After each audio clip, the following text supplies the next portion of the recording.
Good morning students, कैसे हैं आप सब। उम्मीद करती हूँ आप लोग अच्छे होंगे।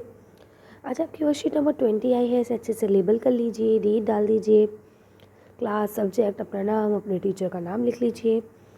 चलिए पढ़ना शुरू करते हैं। आज हम लोग पोएम पढ़ेंगे, ज्योग्राफी लेसन। ठीक है, तो देखिए क्या लिखा है। Given below is a poem written by Zulfikar Ghose. इसे किसने लिखा है? जुल्फ़िकार घोष ने लिखा है। He describes how the city looks like from above, seated in a jet plane.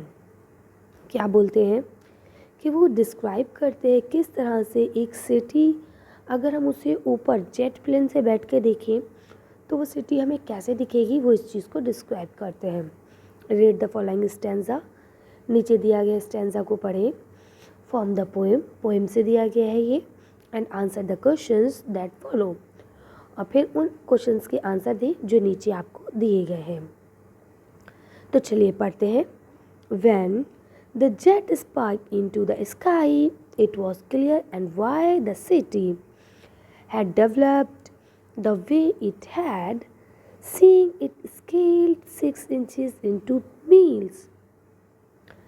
There seemed an inevitability about what on ground had looked haphazard, unplanned, and without style when the jet sparked into the sky. क्या बोलते हैं? जब आपका जहाज़ jet आसमान में होता है उस वक्त आपको सिटी बिल्कुल साफ़ सुथरी नज़र आती है, जैसा कि आपको दिखा रहे हैं। बोलते हैं इसका डेवलप्ड हो या कुछ भी हो, है ना, जो सिटी आपकी मील्स में फैली हुई है वो आपको कुछ इंचीज़ में नज़र आने लगती है ना। उसके बाद किस डिज़ाइन से बनी है, कैसे बनी है, ये सारी चीज़ें आपको नज़र आती है कब? जब आपका जहाज़ जो है आसमान में होता है। When the jet reached 10,000 feet, जब आपका जहाज़ 10,000 फीट ऊपर होता है, it is clear why the country. अभी आप सिटी को देख पा रहे थे, अब आप कंट्री को देख पाते हैं। Had cities were the river, ठीक है, रन, सिटीज़ के अंदर रिवर कहाँ कहाँ है, and why the valleys were populated, और जो वैलीज़ होती है, जो घाटियाँ होती हैं, वो पॉपुलेटेड क्यों होती है, वो आबादी से भरी हुई क्यों होती है। The logic of geography, geography के जो लॉजिक्स होते हैं। The land and water attract man, ज़मीन और पानी इंसान को अपनी तरफ आकर्षित करते हैं। Was clearly delineated when the jet reach 10,000 feet, और ये सारी चीज़ें आप बिल्कुल साफ देख सकते हैं किस समय, किस वक्त, जब आप 10,000 फीट ऊपर होते हैं।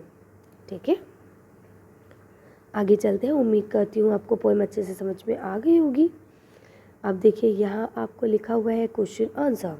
ठीक है, क्या कहते हैं? Which word in the stanza meaning, यानी इस वर्ड में कौन सा वर्ड ऐसा है इस स्टैंजा में जिसकी मीनिंग है which can not be avoided. ठीक है, जिसको आप अवॉइड नहीं कर सकते। इसका आंसर आप क्या लिखेंगे? इनवर्टेबल लिखा है आगे।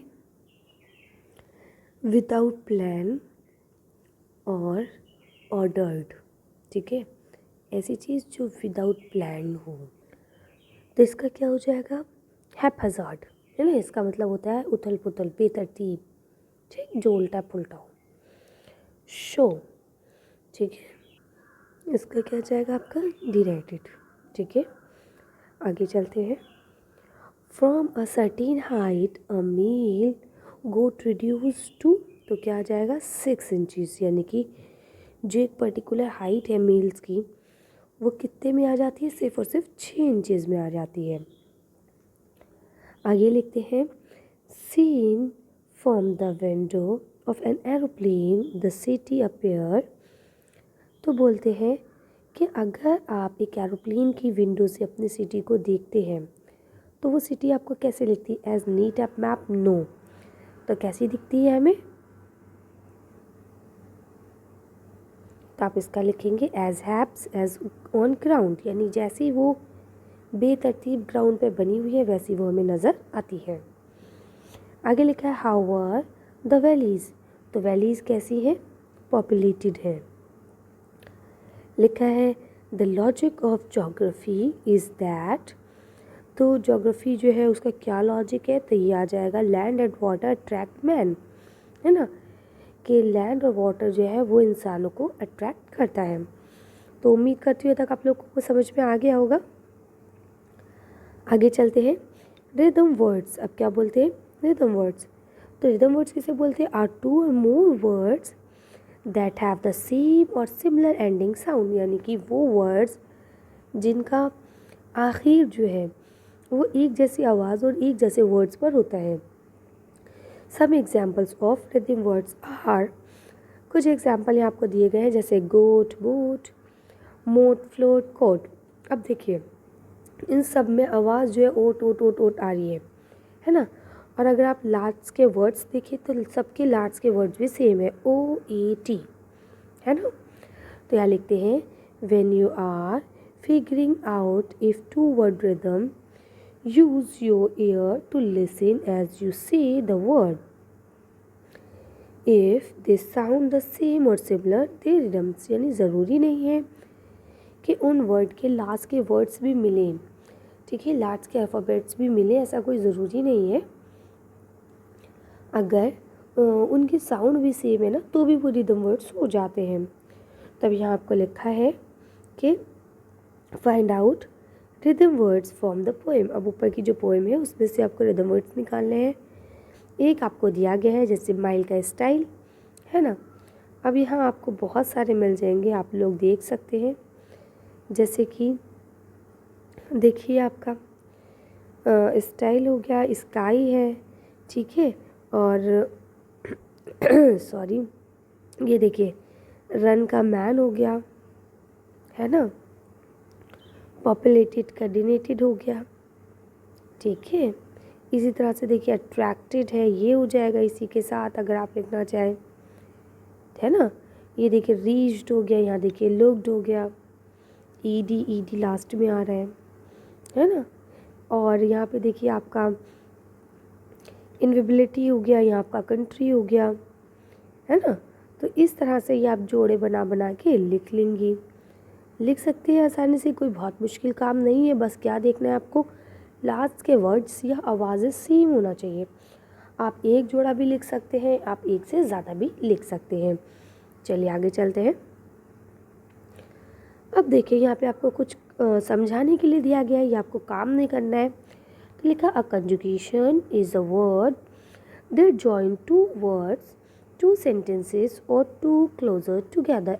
एग्जाम्पल कहते हैं कंजुगेशंस उसे कहा जाता है जिसमें दो वर्ड्स, दो सेंटेंसेस या दो क्लोजेस को जोड़ा जाए। जैसे फर्स्ट दिया गया है प्राइड एंड ऑनर, तो क्या बोलते हैं इज़ अ, एंड जो है यहाँ पे वो एक कंजुगेशन है जो दो वर्ड्स को जोड़ रहा है ना। ज़्यादा she is a singer, he is a dentist, यानी अब देखिए दो बातें हो गई, वो सिंगर है वो डेंटिस्ट है। तो यहाँ क्या आ जाएगा but she is a singer, ये तो सिंगर है लेकिन वो डॉक्टर है या वो डेंटिस्ट है, ठीक है। तो ये भी आपका कंजुगेशन हो गया। यहाँ लिखा the poor had die, poor मर गया before the government distribute food, है ना। एक गरीब आदमी मर गया कब, जब उससे पहले ही कि गवर्नमेंट फूड बांटती वो पहले ही मर गया, ठीक है। तो ये क्या हो गया, ये आपका कंजुगेशन हो गया, बिफोर भी कंजुगेशन हो गया। ऐसे you can eat with a fork or a spoon, तो देखिए यहाँ पे भी आपका और जो है वो भी कंजुगेशन हो गया। कैसे, वो भी आपकी दो चीज़ों को जोड़ रहा है ना, कि भाई आप किससे खाना खाना पसंद करेंगे, फोक से, कांटे से, या स्पून, चम्मच से, है ना। I can not attend the meeting for I am unwell, मेरी तबीयत ठीक नहीं थी, मैं बीमार था, इसलिए मैं मीटिंग अटेंड नहीं कर पाया। आगे क्या लिखा, I am not comfortable doing it yet, I will try doing it.